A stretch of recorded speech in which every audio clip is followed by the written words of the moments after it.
That's what it would look like. If it wasn't this, it would not look any better than this. One of my most important papers came out of this. And this is how many pages, you would say? 10? How much of it do you want? Those first 2 pages were particularly significant. Here it looks like I'm stuck for a while.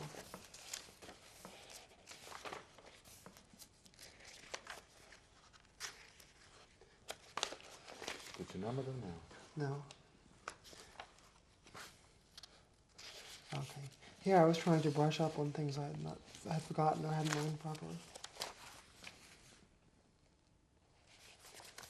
When you see the back, do you remember the specific day or Day? No. No. Well, this I know exactly. This was in September of '95. And I started worrying about a puzzle here, which led a couple months later to one of my most important papers with a guy named Joe Placzynski from California. I could give you that paper. And this goes on and on for a while. You see, I think that these things were still written before the problem was solved. And it's interspersed with things on other matters.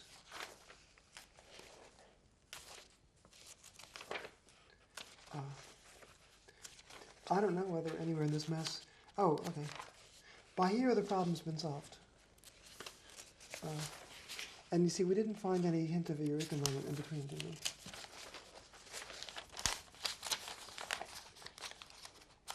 Here the problem is solved? Yeah. At this page, no. At this stage in the notebook, the problem has already been solved. I'm going to take this page out because it's relatively lucid. Although you can have the whole message if you want it. You see, so here the problem has been asked, and by here the answer is known, and these computations are just concerned with details. I don't think we're going to find anywhere in here a trace of the day it was solved. We'll just find notes that were made when I didn't understand it, and notes that were made after I understood it.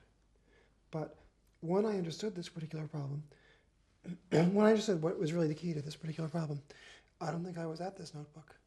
And the answer was so simple, it didn't really have to be written down. So the answer is not there. I don't think we're going to find the answer in this notebook. Yeah. We're going to find, up to a certain point, just musings about the question. The question's being asked in these pages.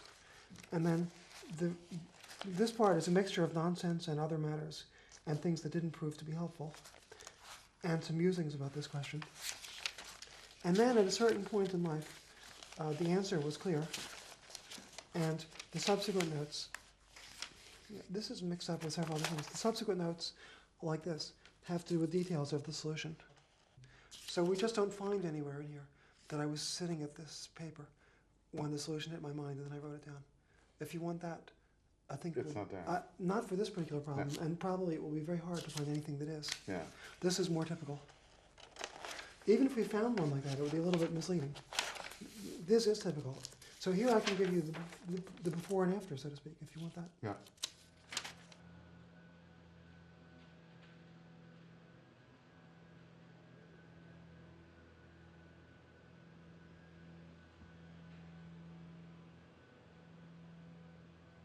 Well, knowledge about the universe is one of the most satisfying things that we can achieve as humans. We have our limitations that we can't avoid, but within our limitations we do the best we can to understand the universe. And I think it's one of the most satisfying forms of endeavor. We don't know how far we can get or how close we can come toward finding what might be a final theory and understanding it. But trying to get as close as we can to that certainly enriches our lives while we're here.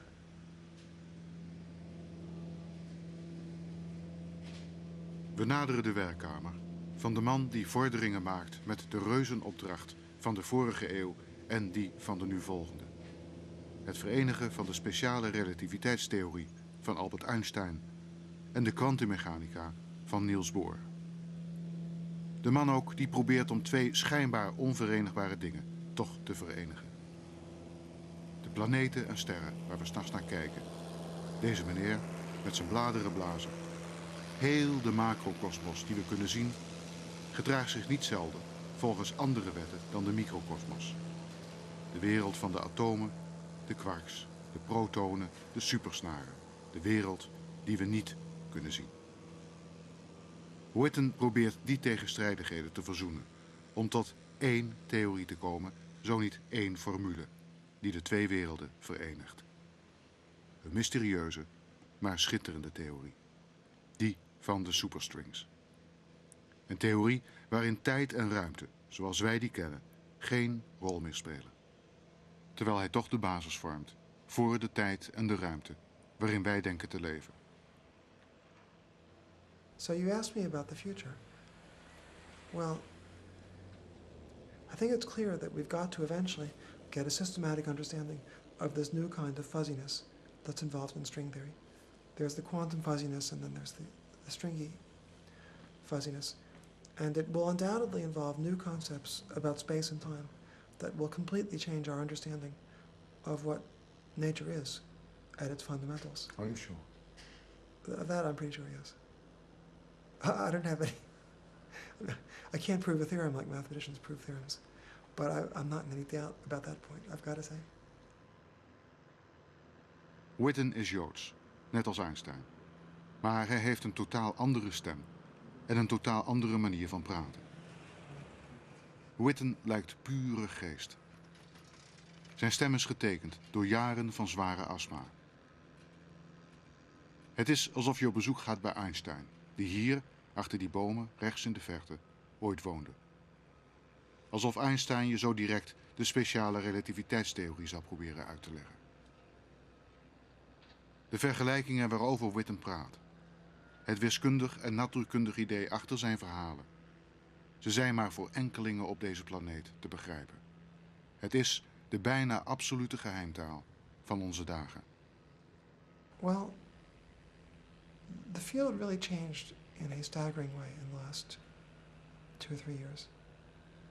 And it isn't yet clear whether we're in a period of consolidation where there's nothing we can do for a few years except tidy up loose ends and work out details and applications of the new perspectives, consolidate it, and eventually have clues about what the next breakthrough should be.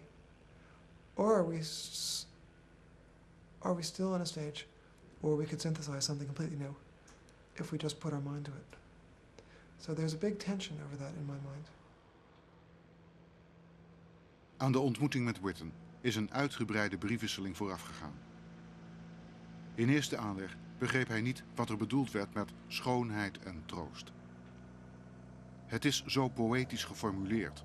Stuur me alsjeblieft een wat meer concrete brief. Als dat gebeurd is, schrijft hij: Oké, laten we het over de superstringtheorie hebben en waarom ik de ideeën erachter zo opwindend vind. Je kunt me ook vragen naar mijn persoonlijke leven, maar ik weet niet of de antwoorden erg bevredigend zullen zijn. I will not recite anecdotes like you read sometimes in autobiographies of famous physicists who write that in their Einstein youth, stories and anecdotes. in their youth they had certain fascinations, like Einstein's with the compass needle. I can't recount any. It's very nearly as interesting as those. Edward Witten is iemand waarvan ik niets weet. Ook al heb ik al jarenlang intensief met hem samengewerkt, zei Freeman Dyson me. Ik heb geen idee wat voor mens hij eigenlijk is. Wat hij doet naast zijn werk als natuurkundige. Een vreemde. Je kunt vergeten dat hij ook maar één persoonlijke vraag zal beantwoorden, zegt de persvoorlichter van het instituut. Well, I think almost anybody for consolation would think of family first. Yeah? No superstring? No final theories? Oh, I thought you asked about my life. Rather, my life is all, not my professional life. Yes, I think having a happy family life is more important than string theory. I don't want to disappoint you about the idealism of a scientist. You disappoint me. I do? Yeah. Sorry. Here's another one. Freeman Dyson, happy family life. No, Ed Witten, happy family life. Okay, string theory is still important. Het is even voor 12 uur 's middags, als we elkaar voor het eerst ontmoeten. Witten vraagt of ik mee ga eten, terwijl de cameraploeg de set gereed maakt in zijn kamer. Dank je, maar ik wil pas praten als de camera loopt. Hij begrijpt het niet, maar accepteert het voorkomend. Hij geeft me zijn laatste wetenschappelijke artikelen en 1 artikel over de problemen in Israël.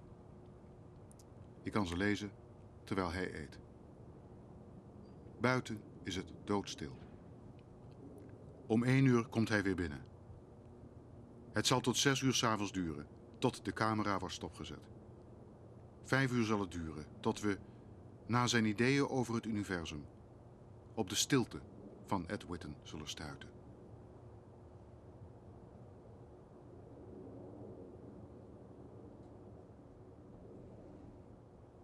I give you a choice. You can find the origin of the universe. Yes. Or having the rest of your life a happy family life without. Well, clearly I have to pick the second, because in the long run I'm dead, and it doesn't matter that much who discovers the theory. For me, it's a little bit of a surprise. I thought of you as somebody being, in the friendly way of saying, being obsessed by a superstring and developing the theories and... Well, it wouldn't help to be too obsessed, actually. I don't think, at least it wouldn't help me.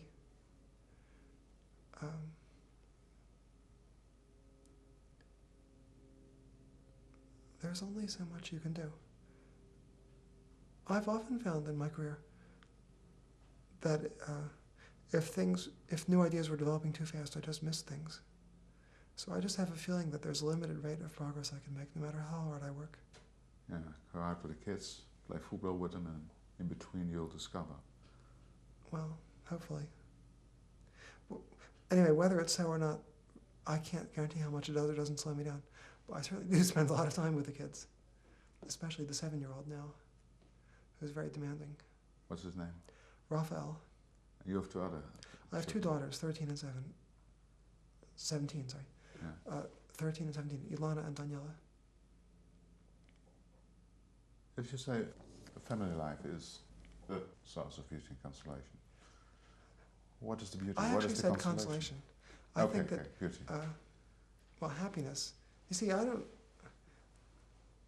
to me it's kind of pounding a round peg into a square hole to assess everything, just according to beauty. So we could say that happiness might be related to beauty, but it has its own merits in any case. How would you define happiness exactly? Now we have to leave it as an undefined term, like one of those terms at the beginning of the math books. So there are terms about which we have an intuitive feeling, but we don't define them.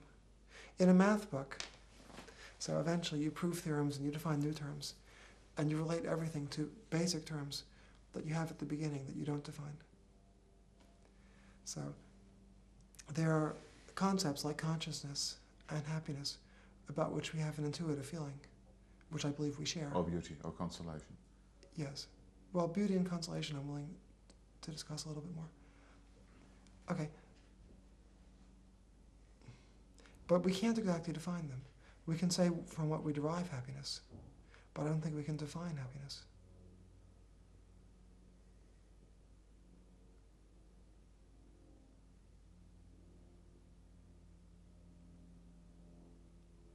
We can describe it.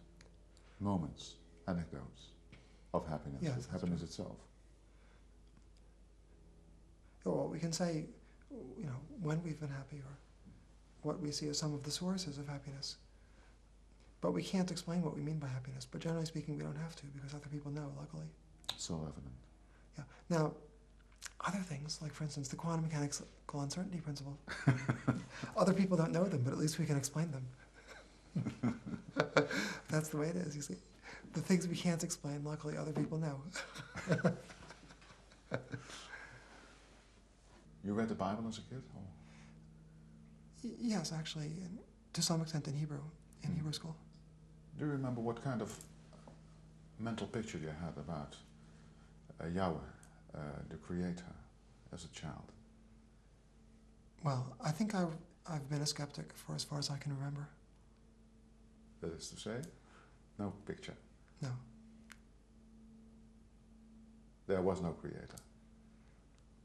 Well, or I'm not going to express opinions, but as a general matter, I say that my attitudes were agnostic or skeptical for as long as I can remember. the skepticism. What was it? What did you think about? For instance, the beginning of the universe, or infinity, the end of the universe. I don't remember a lot of curiosity about the beginning of the universe No? growing up.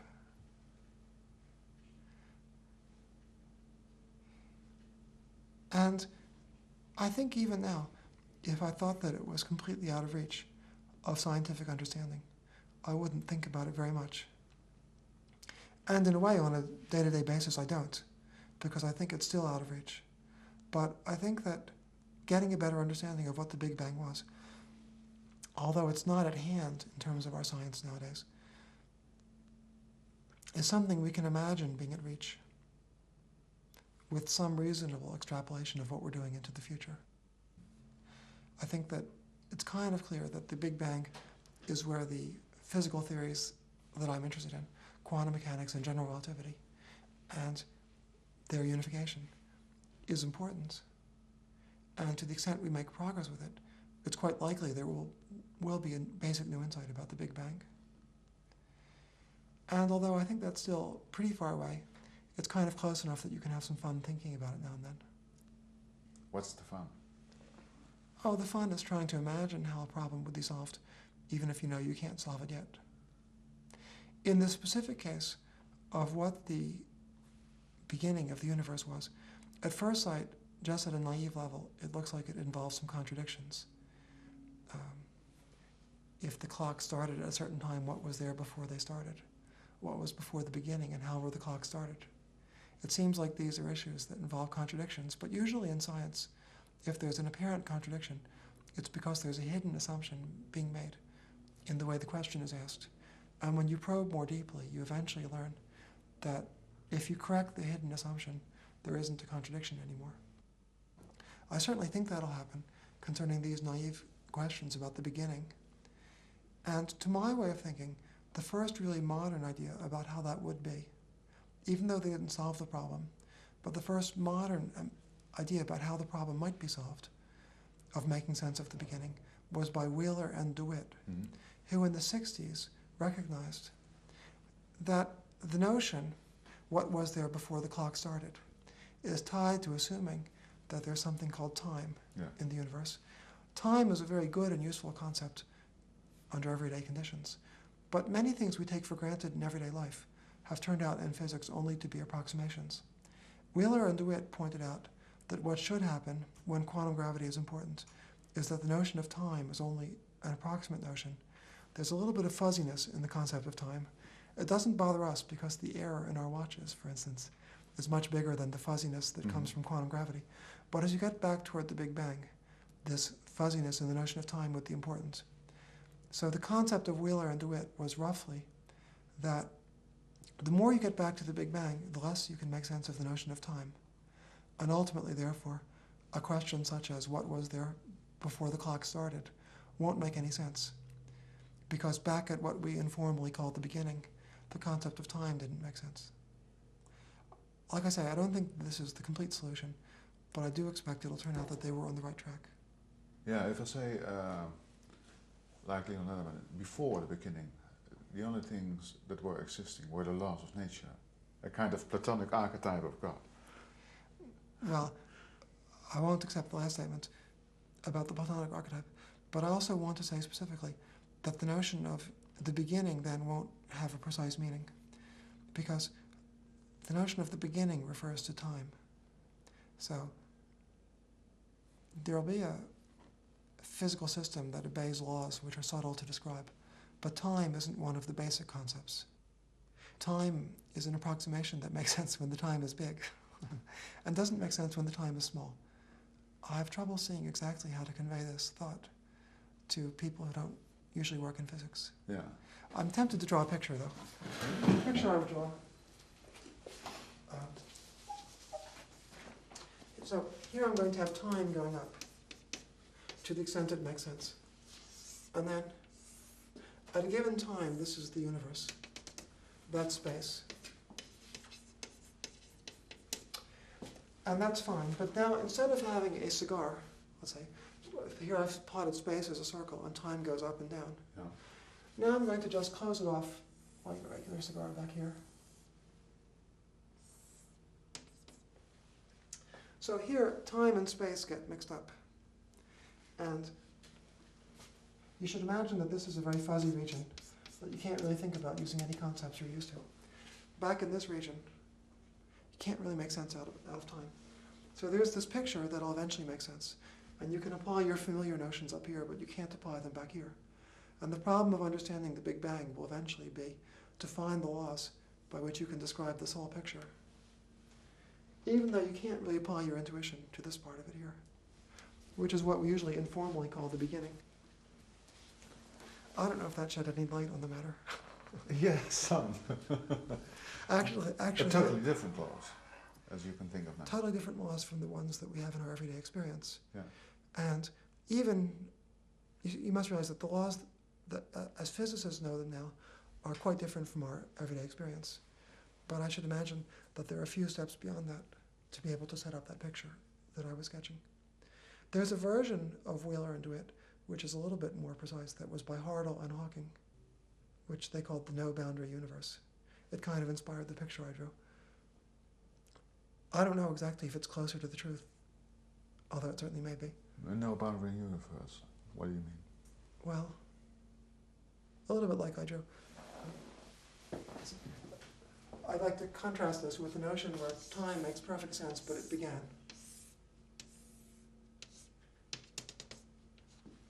So this is time zero here, and that's the beginning. But I'm going to put a question mark because I'd be pretty skeptical of this picture being right. I'm just trying to draw an illustration. If you don't define time. Yeah. Right. But then we imagine at time zero the universe was born and it evolved from there. And then in this picture, there's a boundary of space-time, which is this curve here, and you need to give what physicists call initial conditions. You need to say what there was at the beginning. And then the question would arise, why just those initial conditions were what we started with? Well, Wheeler and DeWitt said this would be wrong because our concepts would be fuzzy near what we usually think of as the beginning. And Hartle and Hawking tried to make it a little bit more precise by saying that there wasn't a boundary, but instead there was a closed world, but which I've roughly drawn here, but what I've drawn is a hybrid of several pictures, including theirs. And then we want to say that, once again, as Wheeler and DeWitt did, that near what we think of informally as the beginning, our concepts that we're accustomed to in everyday life are so far off that you can't speak about space and time in any sense that we're used to. And in particular, the usual paradoxes, like what was there before the clock started, don't make any sense. By the time the clocks and the time make any sense, you're way past this stage. And you're observing the Big Bang from afterwards. Yeah, it's kind of a strange idea that you leave space and time out. For us, space and time, for me as a layman, it's kind of, okay, it's part of physics. Right. Now, you're lost. Well, a lot of things that we take for granted prove to only be approximations in the 20th century. Yeah.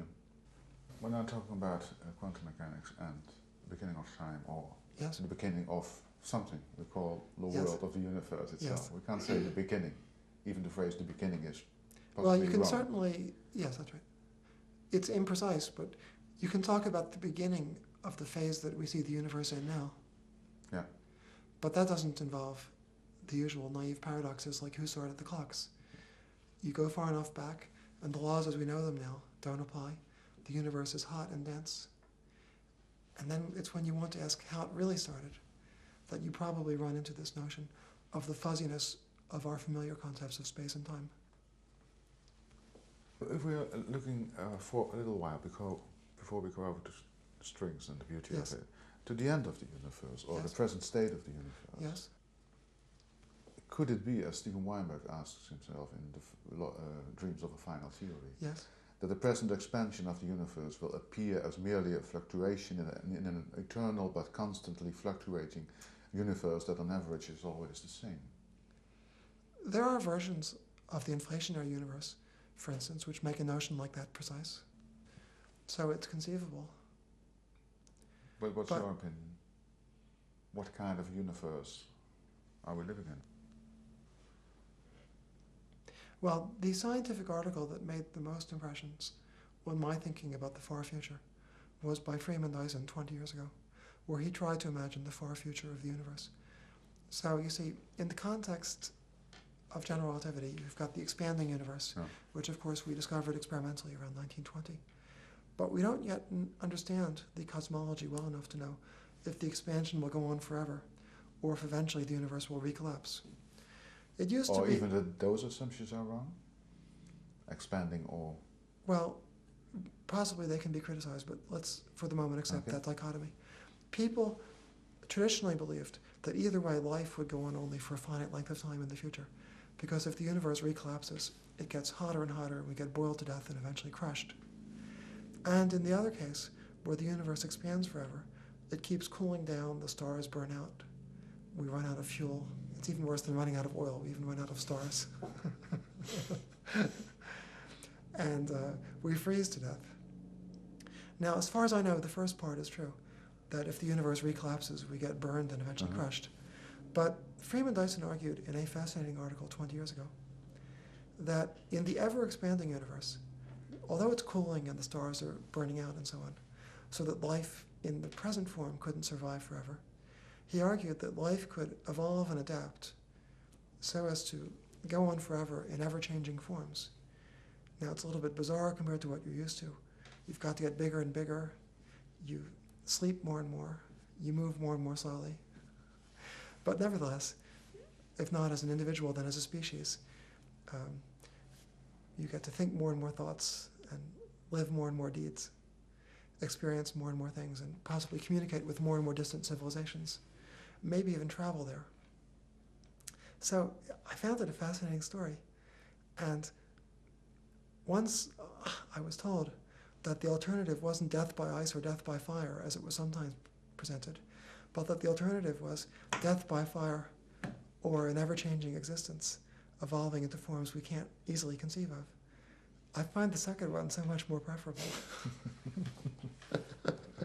But ever since then, I've actually found it hard to believe that the universe is going to recollapse. And there's a very interesting subtlety, which Freeman actually didn't address, but I've discussed it with him a few times, that has to do with something called the Cosmological Constant, which is the energy density of the vacuum. It's one of the puzzles that came up in Einstein's theory, which neither he nor his successors have been able to grapple with successfully. And it's one of the questions that actually fascinates me most about physics, which is why the energy of the vacuum is exactly zero. So, it has to do with the fact that if that wasn't so, then general relativity would be very obvious in everyday life.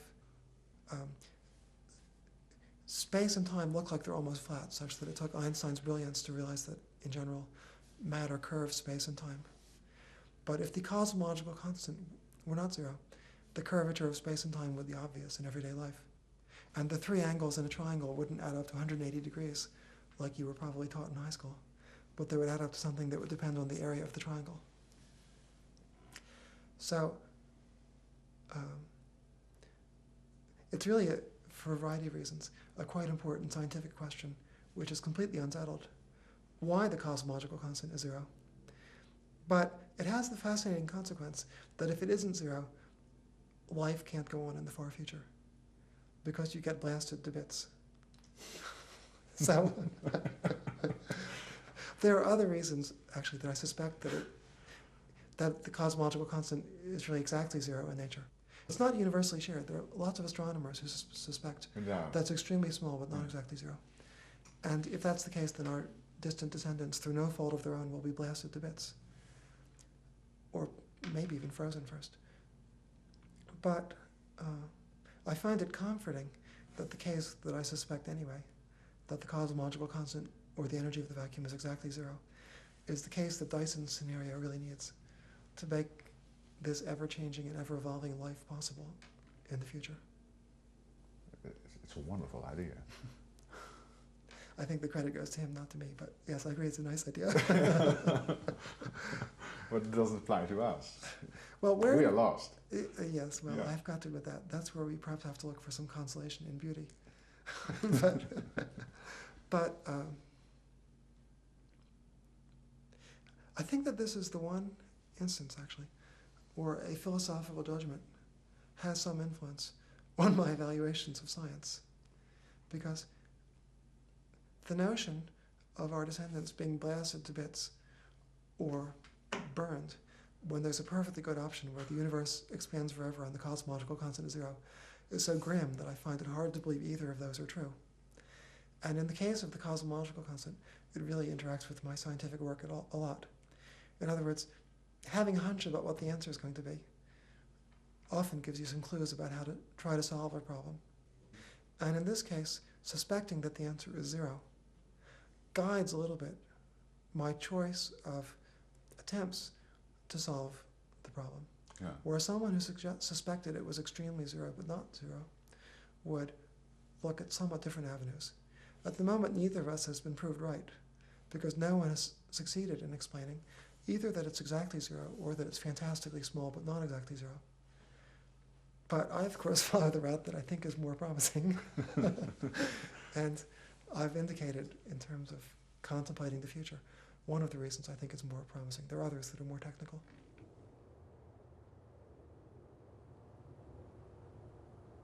Een donderdagmiddag in het Magische Instituut for Advanced Study in Princeton, Verenigde Staten. De thee wordt geserveerd tussen 3 en half 4 in het hoofdgebouw. De stilte, zowel in het gebouw als rondom, is oorverdovend. Denken maakt geen lawaai. Wat Witten tot nu toe vertelde is prima te vatten. Maar dat gaat even veranderen als hij na de thee de superstringtheorie zal uitleggen. Slechts een paar dozijn van de 5 miljard mensen op aarde is in staat te begrijpen wat hij bedoelt.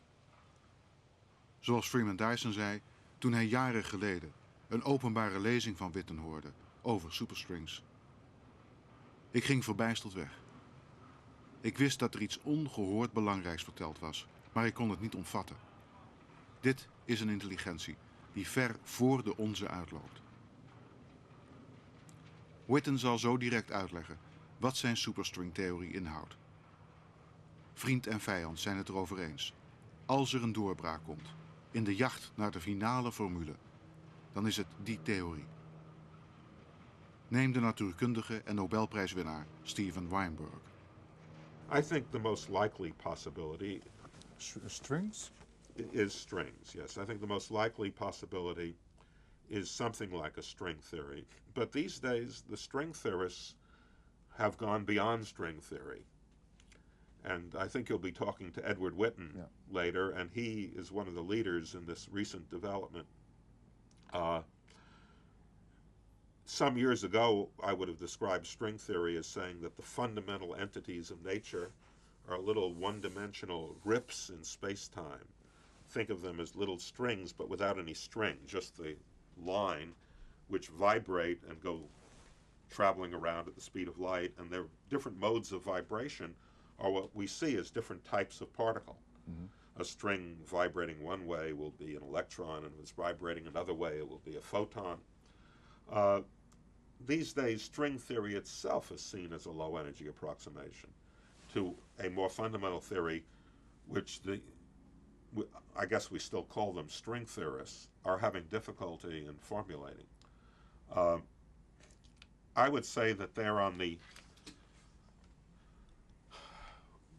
the furthest, they've gone to the furthest extent possible in pushing purely mathematical intuition beyond any realm where experiment has anything to say, to try to formulate a theory at the most fundamental possible level. And I regard it as the most hopeful direction and most exciting thing on the fundamental level in physics that has happened in a long time. But I'm not one of the important figures in string theory, to say the least. I've written a few articles about string theory of monumental unimportance, and written mostly for my own educational purpose, to do some calculations so that I know what the theory is all about. Neem de natuurkundige en Nobelprijswinnaar Leon Lederman. My judge of superstrings is obtained by watching the facial expressions on Ed Witten's face when he talks about it. He once was here. Yeah, not long ago. Yeah. He's a leader. I'll follow him anywhere. Strings are a candidate for Violet here, not. I don't. I mean, I'm not competent to judge it. I'm, you know, as I said, whenever I listen to a string talk, I always think of.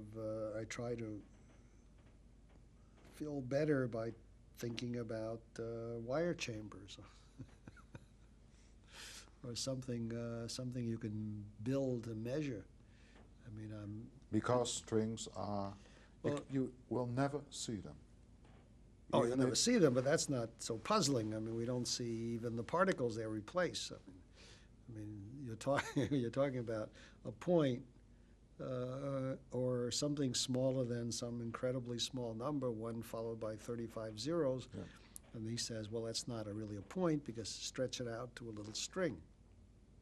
You're not going to see that either. But there are many other concepts in this which are more visionary than the fact that these are not points but strings, that they have to do with the number of, the dimensions.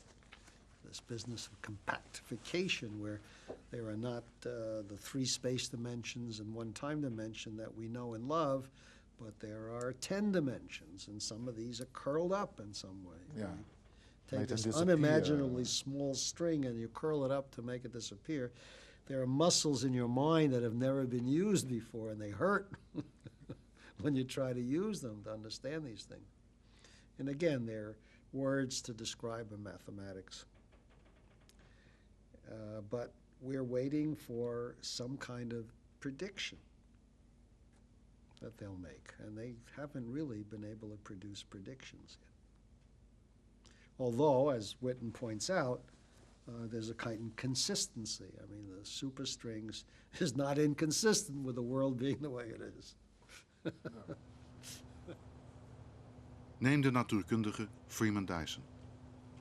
Witten has invented this marvelous tool, which is mathematically extraordinarily rich and Coherent, beautiful. beautiful. It has led to a lot of first-rate mathematics. But it could very well be that it turns out in 100 years that it is made use of by nature, but in a totally different context from the one that he's thinking about. And I mean, I wouldn't find that surprising. Is het te begrijpen wat Edward Witten bedoelt met zijn superstringtheorie? 3 natuurkundigen, ze aarzelen. De wereld die Ed Witten creëert, alleen door te denken, is zelfs voor hen nieuw, vreemd en deels ongrijpbaar. De taal waarin Witten de oorsprong van ons universum probeert te beschrijven, is een taal die zelfs voor zijn collega-kopstukken vreemd is.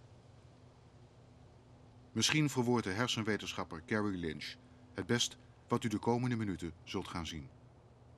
Richard Feynman, the physicist at Caltech, had the greatest introduction to a textbook I've ever seen, which went like this. First sentence, practically. Notes on physics. And he says, okay, this is about quantum mechanics. Don't think you're going to understand this. Nobody understands this stuff. I don't understand this stuff, and you're certainly not going to understand this stuff. And by that he meant you're not going to, in a Kantian sense its correctness. It's too bad that Kant didn't get a chance to see that, because I think that would have caused him some serious problems, and it caused the scientists serious problems. It's funny though, in the quantum world, these guys reached a point through effort where they at least can feel the truth of it, but the rest of us can't share it, and that's what I think is the break. As I said to you yesterday, I would bet you a month's salary that the first insight we get, the first brain-based cognition theory, because I don't think we have any, but the first one that grows naturally out of brain science will be something that we won't understand. We won't have that shared sense of beauty and of truth. We'll just go, that's the way it is, and I can't put it in language that we can share. I will bet you that's the way that turns out. In fact, I think it's already starting to shape that way. So maybe in the brain sciences, ultimately at the end of the day, at the turn of the millennium, maybe we'll arrive at our own kind of quantum strangeness. And that's okay. I mean, I feel bad for Kant, perhaps, if he was to watch this, and I've probably got him mixed up anyway, but I think that's okay. I think that's okay. if in the end of the day we realize that the 1500 cc brain cannot understand itself in conventional language. De komende 20 minuten vallen moeilijk te omschrijven. Witten begrijpt ze zelf nog niet helemaal. Althans, hij heeft nog grote moeite met de implicaties. Ze gaan over de oorsprong van alles. Meer kun je er voorlopig niet over beweren. En vervolgens naar de superstrings, de ultieme formule voor het universum en God, rest alleen nog die ene afschuwelijke vraag, die Witten niet kan of wil beantwoorden. Shall we go to the majestic and still mysterious theory? Sure. Before you explain what superstrings is about Yes. and its beauty, tell me what is the beauty of one single string?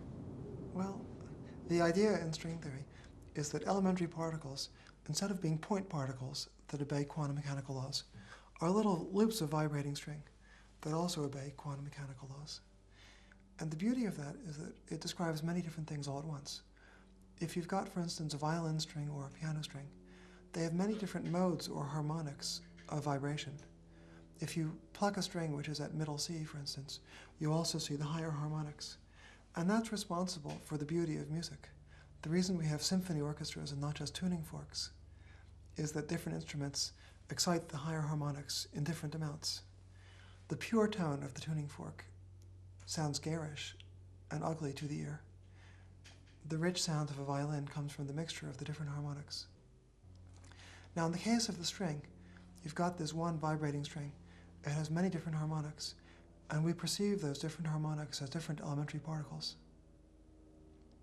So, for instance, the electron, the quark, the photon, the neutrino, the graviton, all these things are different modes of vibration of a single string.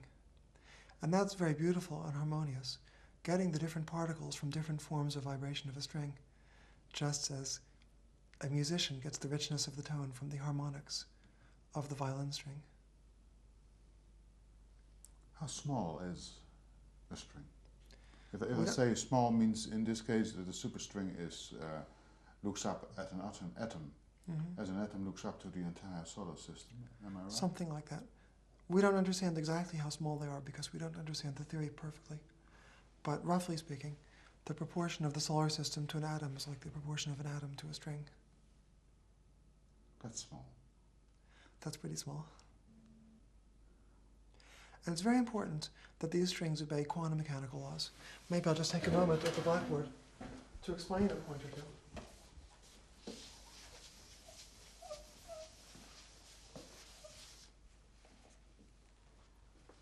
So, classically, a point particle, as we discussed before, traces out an orbit in space, which is made a little bit fuzzy. And that fuzziness is extremely important and has a lot to do with how quantum mechanics was discovered. For instance, at the beginning of the century, when people discovered that there were atoms and there were electrons and there were atomic nuclei, they had the problem that if you've got, for instance, a proton with an electron orbiting it,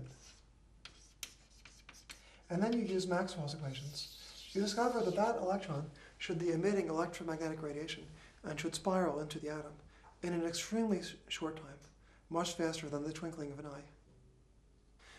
What turned out, though, is that the quantum mechanical fuzziness keeps the electron from spiraling in. The notion of spiraling in is a classical concept, and that fuzzy electron is smeared out quantum mechanically in such a way that it just can't fall in. So this cured a basic problem in the theory of electricity and gave us our modern theories of atoms, molecules, and all the microscopic things, which are based on this quantum mechanical uncertainty. In the case of gravity, there is a similar problem. If you have one body orbiting another, Einstein's theory says that gravitational radiation should be emitted. And again, you have this problem of an in-spiral. And you might think that quantum mechanical fuzziness would cure it, but in fact it doesn't. An additional source of fuzziness is needed. And you get that in string theory. In string theory, instead of a point particle, which as time evolves, traces out a loop. At each time, you've got a little string, and then at a later time, it's maybe somewhere else. And as time evolves, this fits together into a smooth surface called the world volume, or world sheet of the string.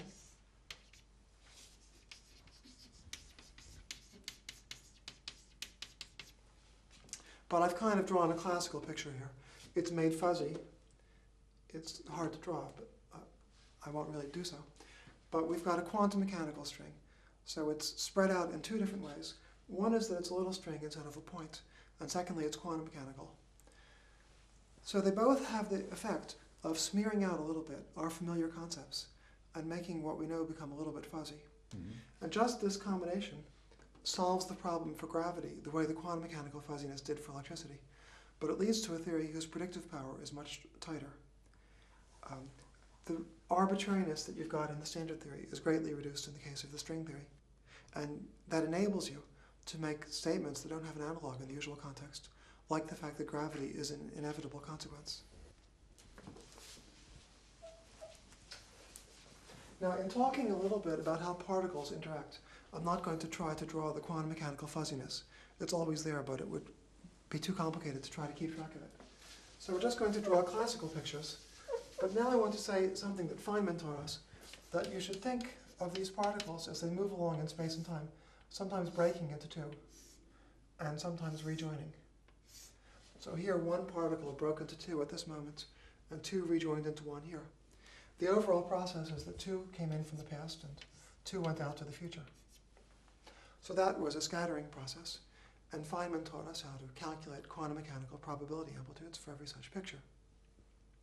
Well, the thing about them is that everyone will agree that there were definite space-time events where something happened. One particle broke into two, or two particles joined into one. And those events are what you might call technically singularities in this graph. They're distinguished events. And standard quantum field theory needs special rules for what happens at those singularities, which is the basic limitation of its predictive power. Even after I tell you what the particles are, you don't know how they interact. Because to know how they interact, you would need to know how they're allowed to break and join. And that's a separate question. In string theory, the setup is a little bit different. Each of these particles is replaced by a little tube, which describes the history of a propagating string.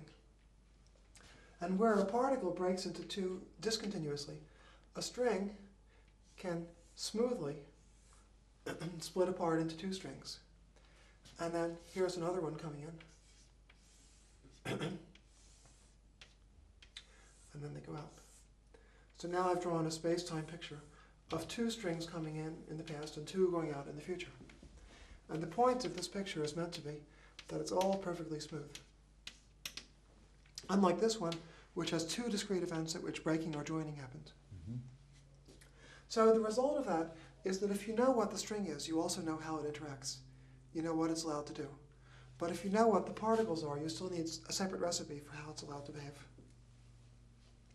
So that sort of is the germ of the fact that string theory is much more predictive than standard quantum field theory. You don't need to separately say what the objects are and how they behave. Once you've said what the objects are, how they behave is completely defined. The other thing is that technically you run into problems in standard quantum field theory when these interaction events coincide in space-time. That's where you meet infinities that people grappled with for decades. For example, Freeman Dyson was one of those who discovered the renormalization of quantum electrodynamics, where the problems for electricity were finally definitively tamed. But for gravity, that process doesn't work. That's why gravity doesn't work with standard quantum field theory. But when you go to the string, because there aren't these distinguished events, the traditional difficulties disappear. And so gravity becomes possible, and when you probe more deeply, it actually becomes necessary in the light of string theory. If you write down an equation or a picture like that, the strings, yes. What is the beauty? Write down an equation of string theory, yes, which is dear to your heart. It's a kind of beauty.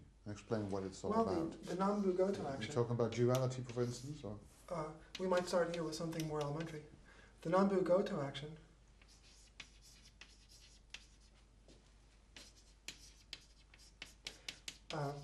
is the basic principle that determines how these strings move in space-time. And it's a beautiful equation that also governs the behavior of a soap bubble in ordinary space. So if you've ever seen the oscillations of a soap bubble, and you've ever noticed that they can take curious and graceful shapes, that's one manifestation of what this equation does. But its other manifestation is that it describes what the strings are, But it therefore also describes at the same time how they're allowed to behave, what the interactions are, how one string can break into two, how strings can scatter, what reactions can occur, how atoms can form. It's the most complete. Well, it's not the most complete, but it does a lot. Yeah. And in standard quantum field theory, that means in pre-string physics, it has no analog. Over here, you need to write bits and pieces. You can write a very nice piece that goes back sort of to Euler, Lagrange, and Newton in different aspects. And its analog, which many who've studied physics would meet as undergraduates probably, looks like that. And it's fairly close analog of the Nambu-Goto formula. Mm-hmm. But it only describes a piece of the picture. And there's the rest of the truth, which is where the particles are interacting or breaking or joining or whatever they're doing, where things are happening rather than just particles propagating freely. You need additional laws, which can't be written down neatly in this form. It takes another language completely. So in going to string theory, you replace this one. This one sort of describes a rubber band. Well, analogy is a little bit misleading. This one describes the soap bubble in a sense that this one describes something of lower dimension. But when we go from here to here, well, just mathematically in some ways it's richer, but in some ways it's quite similar. But the physics that it describes is much more harmonious. Because a formula like this one can never give a complete account of the particles. Mm-hmm. You need separate rules for how they behave, how they interact, what they're allowed to do. This sort of just says what they are. But this formula says what the strings are and also how they behave. And people dreamed for a long time in physics to have something like that, where you'd automatically know the interactions once you knew what the particles were. You could say that in gravity, Einstein offered that for the gravitational field. But in the rest of physics, that's generally been out of reach. Bits and pieces of it are achieved. Something like that is achieved for the W and Z bosons on the electromagnetic field in the standard model of particle physics. But for the rest of the particles, like the neutrino or the electron, you really have got to go to the string picture before you're able to say that knowing what it is, you also know what it can do. Yeah, in this formula, you see what it is, and you see what it can do. That's right. It's not a standstill, it's the movement of the universe, so to say. Yeah, it Is describes... it too poetic, or...? Well, it's not too poetic, but it's not exactly the phrase I would use either.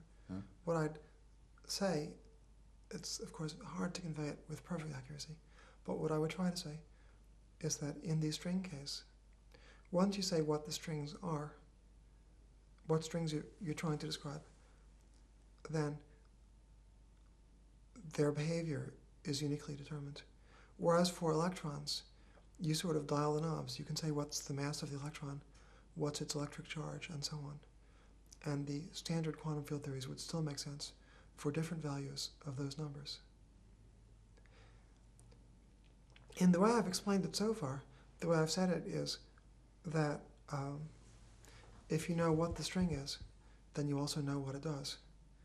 And that's sort of because this picture here is smooth, while this other one has those interaction events where breaking and joining happened. But that's kind of not a complete explanation. In the particle side, you've got quite a lot of freedom in saying what the particles are allowed to be. In the string side, it's severely restricted what kind of strings you can introduce. That's a long story that took a lot of work in the 70s, because finding that there are any possibilities for relativistic strings was extremely difficult and occupied literally dozens of papers.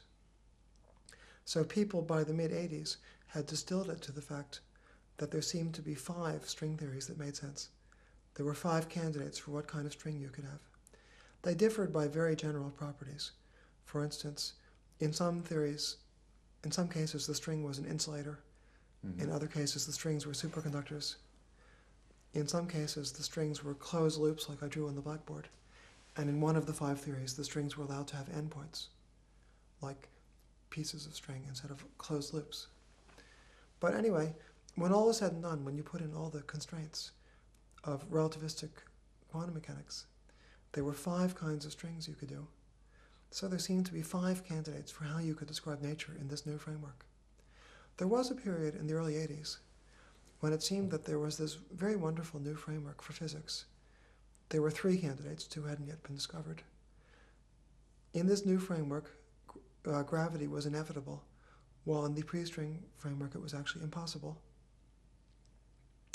And that, of course, was very attractive and exciting. But on the other hand, you could also point to things that were wrong. These 3 theories were unified theories of gravity, quantum mechanics, and matter. But some aspects of the matter were wrong. What bothered me the most in those days was that you could argue in general that in any of those 3 theories, the weak interactions would have to conserve parity, which means that nature would look the same if you looked in a mirror. But we've known since the 50s that although nature almost looks the same if you look in the mirror, if you look very closely at the details of radioactive decays of certain atoms, you see that actually nature isn't symmetrical between left and right. If you take a movie and then you put the film in backwards and project it, most things in everyday life would look fine, but certain experiments in elementary particle physics and nuclear physics actually wouldn't make sense if the film was played backwards. Mm-hmm. Yet it seemed that you could prove in string theory that the theory would have to be symmetrical between left and right, at least for the realm of the standard experiments. That was wrong. That was a really important contradiction, I thought, between string theory and nature. And it motivated a lot of work that I and eventually others did in that period. In 1983, Alvarez Gomez and I did a calculation involving gravitational anomalies that made very precise why the weak interactions would have to be symmetrical between left and right. And then in 1984, there was the breakthrough that Green and Schwartz made, where they got a new insight about the anomaly cancellation. And suddenly the idea that the weak interactions had to be symmetric between left and right was out the window. But then a lot of other things happened. So the weak interactions could break the symmetry, but then the models of elementary particle physics became a lot more realistic in very short order, especially with the discovery of the other 2 string theories, the heterotic strings. So this of course made a tremendous impression on me, because if the theory was wrong, the question you asked, well, how can you avoid left-right symmetry of the theory, might not have had an answer. And even if you could have conjured up some mathematical answer or not, nothing good would have necessarily come out of it. The fact that when you solve this problem, so many other things popped into place is the kind of thing which, in my judgment, doesn't happen if you're on the wrong track overall. So since then, I personally haven't had doubts that it must be on the right track. You know, how many more layers we've got to peel away before we understand it is another story. In what direction do you I think don't have, if you say it will completely change our way of thinking about nature and the laws of nature? Well, you see, somehow space and time will only be approximations. I don't know exactly how, but very, very roughly, the classical idea of position and velocity of a particle is an approximation in quantum mechanics that you get when you can treat certain operators as if they commute. If you don't care which of 2 things is done first, then you can talk about the classical ideas. But if you pay attention to what's first and what's last, then you're in this quantum mechanical world where everything is much stranger. Now, in the framework of physics that we have up to now, position and velocity have been confounded, but space and time still are perfectly sharp. But it's very clear for a lot of reasons that in the future, the concepts of space and time are going to be fuzzed up. That there will be something new that we've got that's more basic than space and time as we know them. And space and time will be approximations that will make sense when the lengths and times involved are big. When the lengths and times involved are small, they won't make sense. That's why the very notion of time will break down near the Big Bang.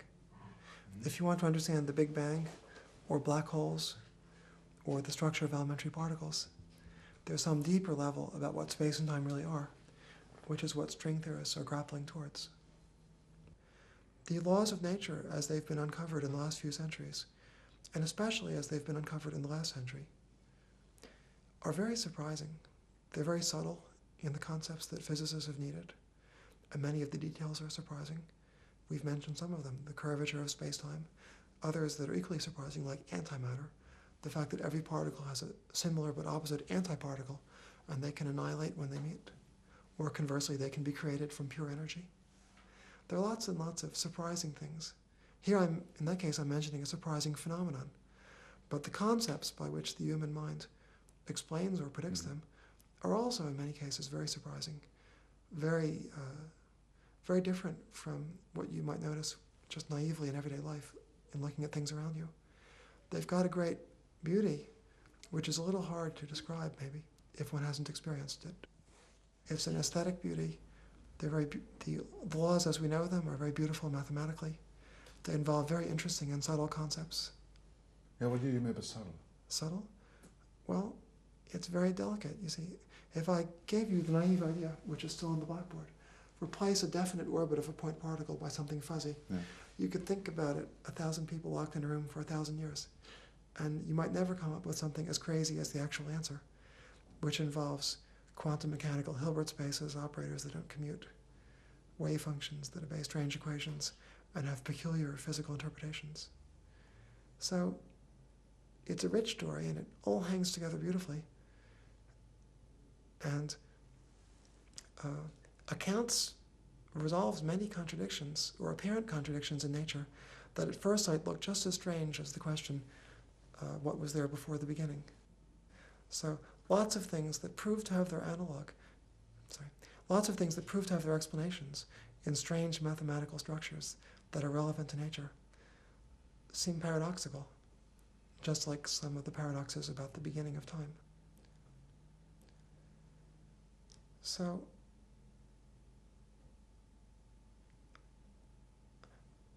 I think perhaps some viewers of this program might be accustomed to thinking about the beauty of music, for instance.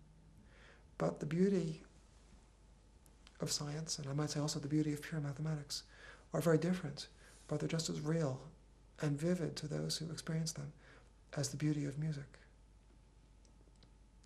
It's not just that in the course of time, physicists learned to write more and more accurate equations. In writing more and more accurate equations, physicists learned that the more and more accurate equations are based on new, subtle, and surprising concepts that fit together just right, resolve all the contradictions, do everything they have to do, whether it's going back to Newton's laws in the regime where Newton was able to study nature, or reproducing atomic behavior in certain other regimes. It fits together perfectly in ways that are really extremely surprising. And of course, the greatest thing about it is that it works. Yeah. It not just fits together logically, but it describes the world we live in. The best equations and the best theories we've got, as I've mentioned, are really quantum mechanics and general relativity. And the best theories are tested in so many different ways and apply so nicely to so many different phenomena that they really have remarkable power in describing nature. But one thing I'm trying to convey is that the thrill is not just from the power of being able to describe many things, but the combination of the beauty of the theory, beauty or harmony of the theory, and its power in application to the real world. That combination gives a thrill that I think neither ingredient would fully give separately. Harmony is one of the basic words. Not ordering, not finding a solution, but harmony, the subtlety of... I'm happier with beauty and harmony than with ordering. Yeah. Because the universe is too big for anybody to order. But you can try to bring order into the basic ideas. But what you're really doing is achieving beauty and harmony in your understanding. And of course the power of explaining and understanding more. Will there ever be a final theory? Well, there might be a final theory. It's even possible that string theory is on the right track toward making a final theory. The thought that there might be a final theory fills me with mixed emotions. If there is one, I certainly would be very happy if it's understood in my lifetime so that I can share the thrill. I'd like to know what the ideas are that it's based on.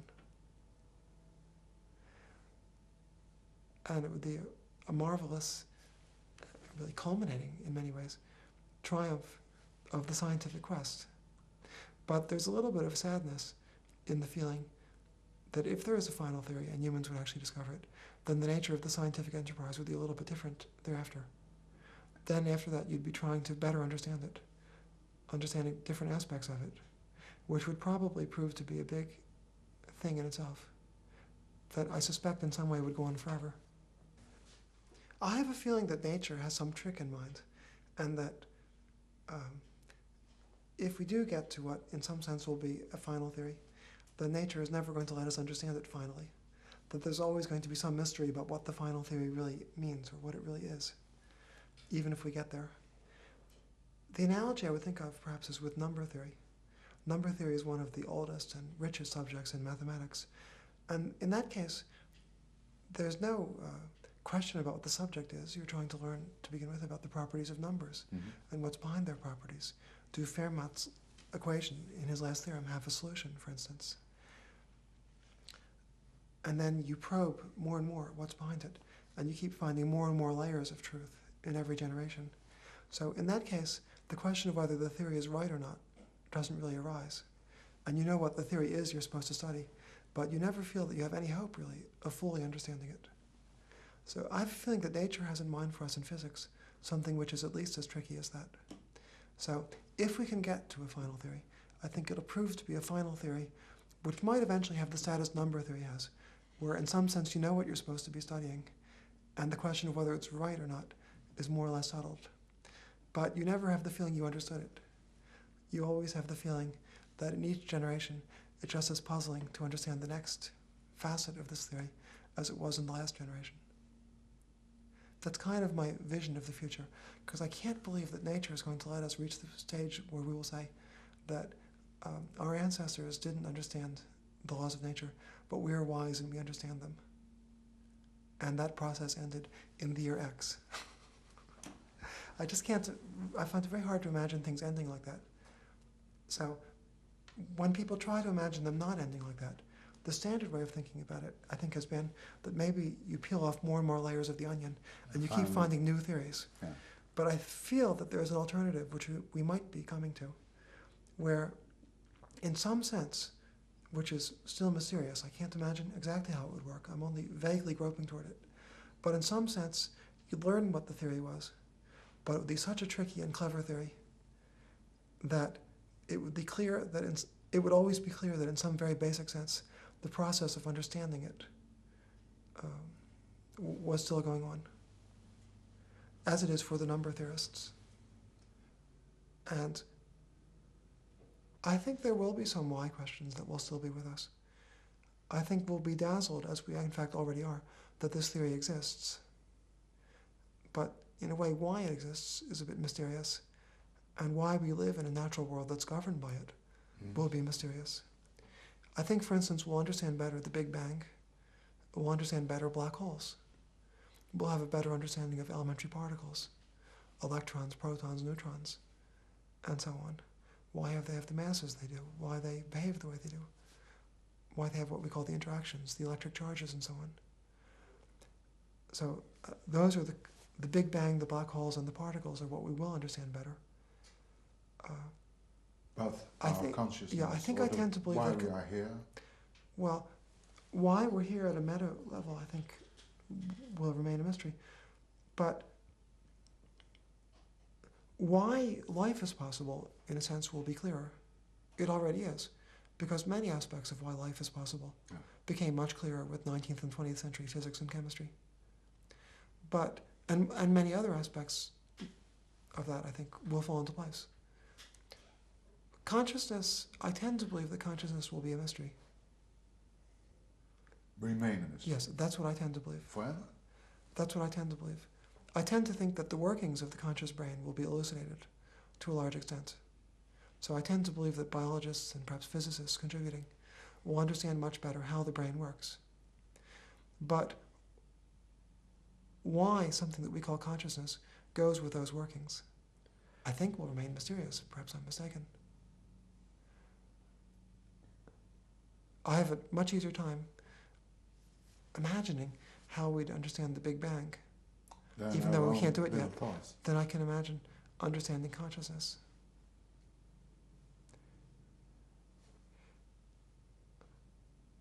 And understanding superstring is easy compared to understanding how your brains are working, developing the theory of superstring. When you say understanding how the brain is working,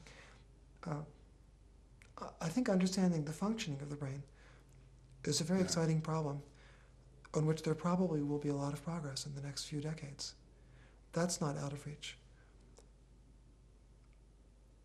But I think there's probably a level of mystery that will remain about why the brain, whose functionings we can see,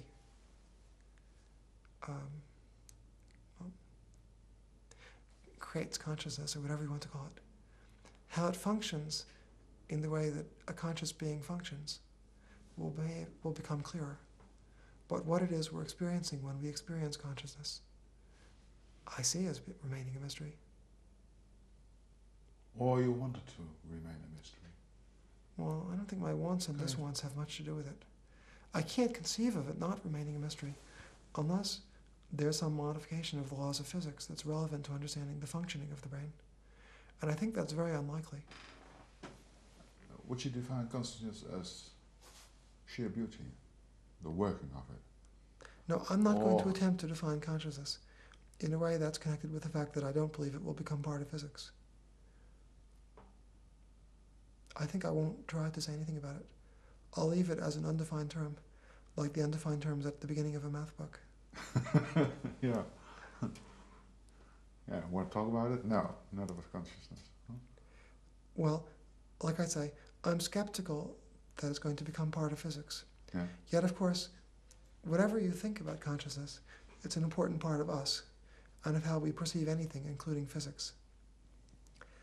And that has to do, I think, with the mysteries that bother a lot of people about quantum mechanics and its applications to the universe. So, quantum mechanics kind of has an all-embracing property that, to completely make sense, it has to be applied to everything in sight, including ultimately the observer. But trying to apply quantum mechanics to ourselves makes us extremely uncomfortable, especially because of our consciousness, which seems to clash with that idea. So we're left with a disquiet concerning quantum mechanics and its applications to the universe. And I do not believe that that disquiet will go away. If anything, I suspect that it will acquire new dimensions, new aspects. Again, this is a point in which I don't agree with all physicists by any means. Roger Penrose is one of the most distinguished physicists who believes that there will eventually be some modification or reinterpretation of quantum mechanics. I think he's a modification, which will have something new to say about consciousness, and in the context of which some of our disquiet would go away. I can't speak for him precisely. But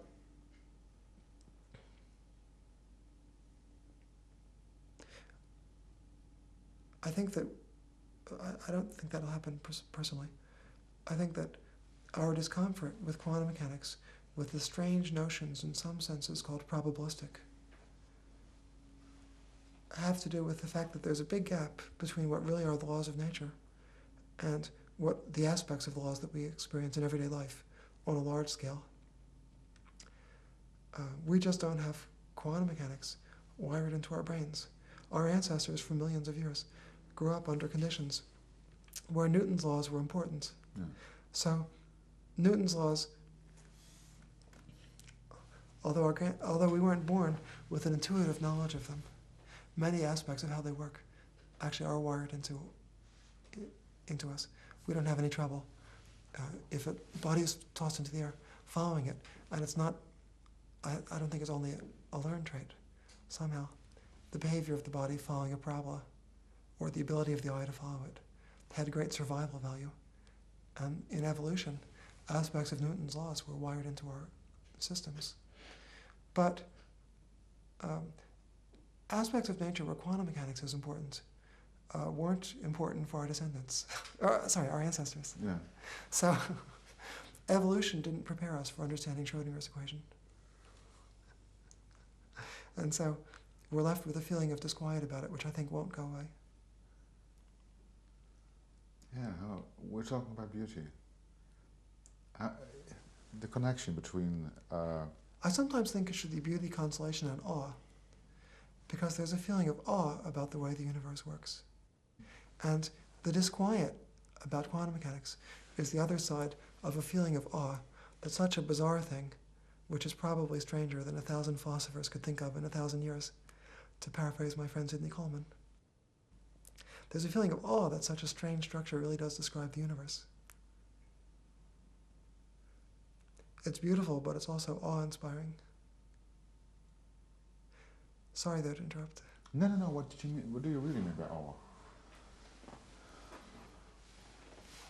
Well, The connotation of beauty we're talking yeah, about. there's really a feeling of wonder about the strangeness of the laws.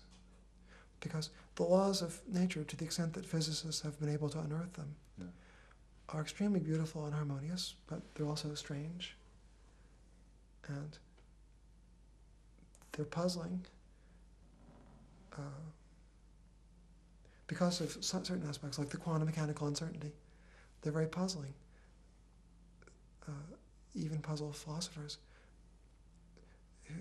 When you try to think about yourself as a conscious being living in a quantum mechanical universe, it's a very strange feeling.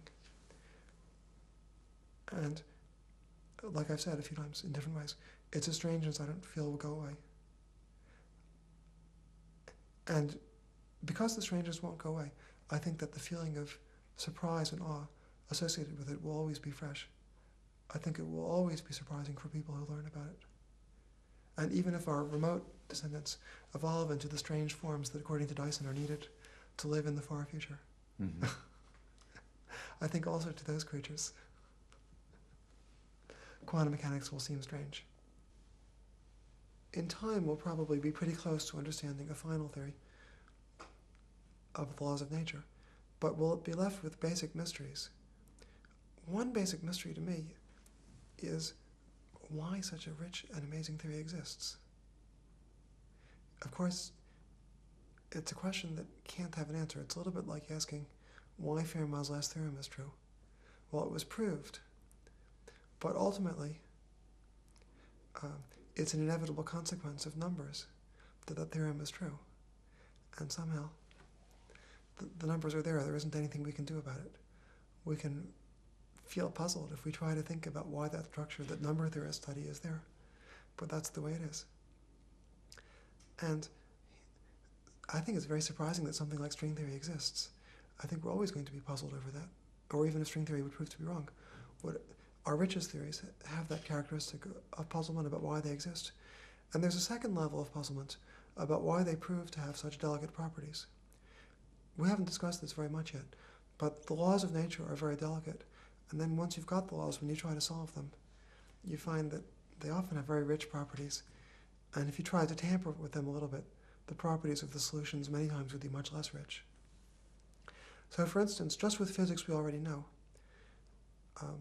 that galaxies, stars, and planets roughly like ours could have formed, and that living things roughly like us could have formed, depends on many details of the laws of nature as we currently know them, being just the way they are, and not being slightly different.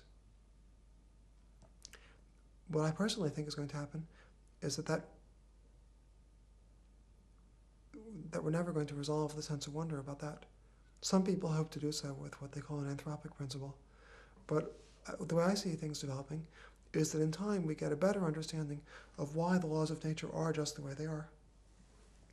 And the laws of nature being the way they are, in the end they have the rich properties they do, and it's all just so delicately balanced that the structures we're familiar with, the stars, the planets, and the galaxies, and eventually us, exist.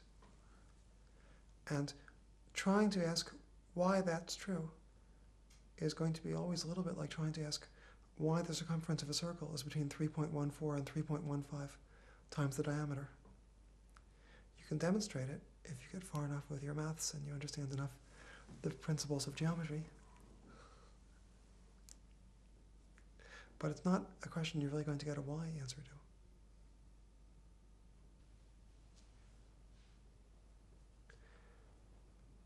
So you get an explanation, but I think you're left with a sense of wonder.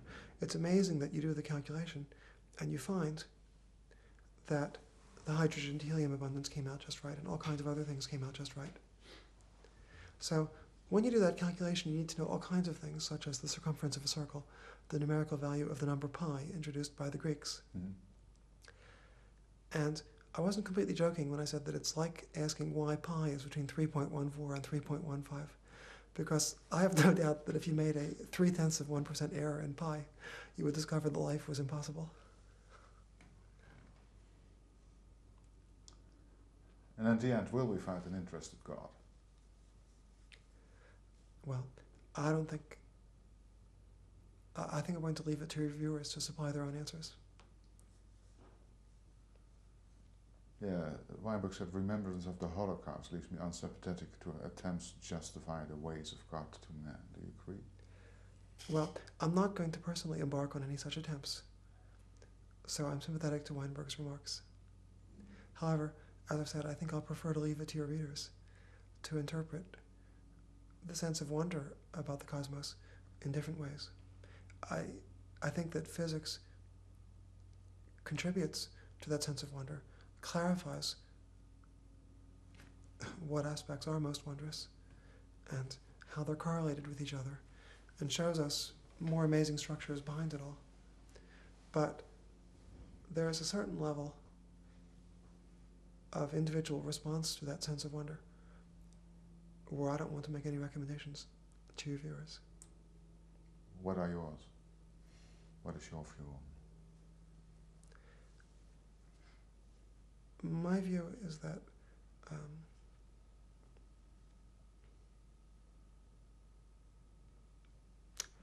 that it's wonderful that Fermat's last theorem is true and that pi is between 3.14 and 3.15, and that the concrete questions end up with standard scientific answers, enriching our sense of wonder.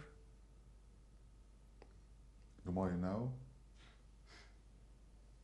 the more you understand. Well, I think you can appreciate the wonder of the cosmos more when you understand it better.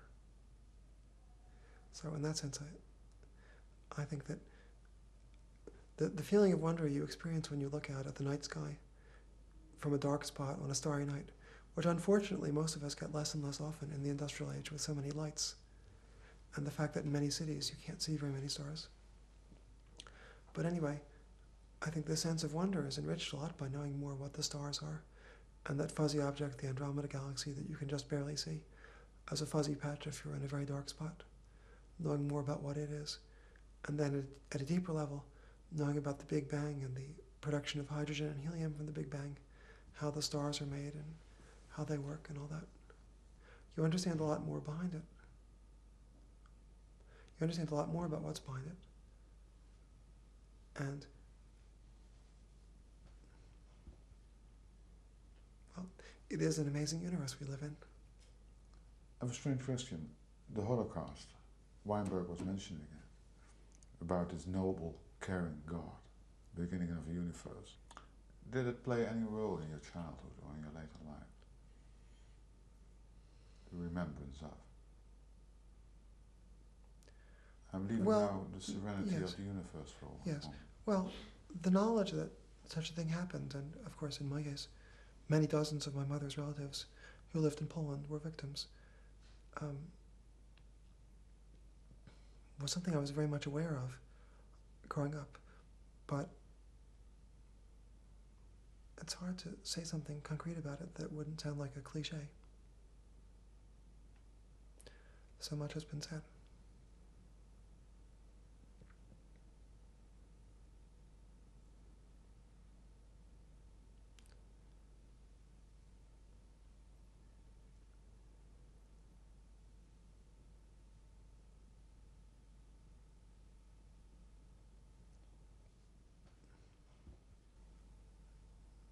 Well, when you ask me about physics, I feel I may know one or two things that might be novel for your audience. But to be perfectly honest,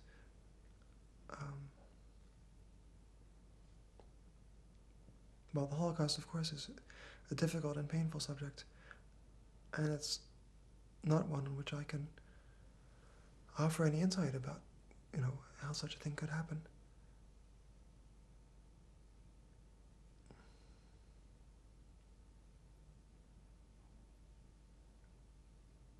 parents, did they talk about it? They did not talk about it very often, no. There's, from my mother's family who lived in Poland, there actually was one survivor who was there at the time. He was hidden, well, he had many adventures, but roughly speaking, he was hidden in a hole in a farmer's barn for a couple of years. And eventually, when the Russians came close, escaped to behind Russian lines. And he really didn't talk about it very often.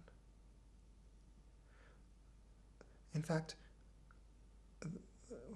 he eventually, when he was very late in his life, made a videotape at the request of some of my cousins about his experiences. But I never personally heard more than bits and snatches, although I've watched the videotape. And when my daughters asked him about it, he once said that it was too painful to talk about, which I guess isn't surprising.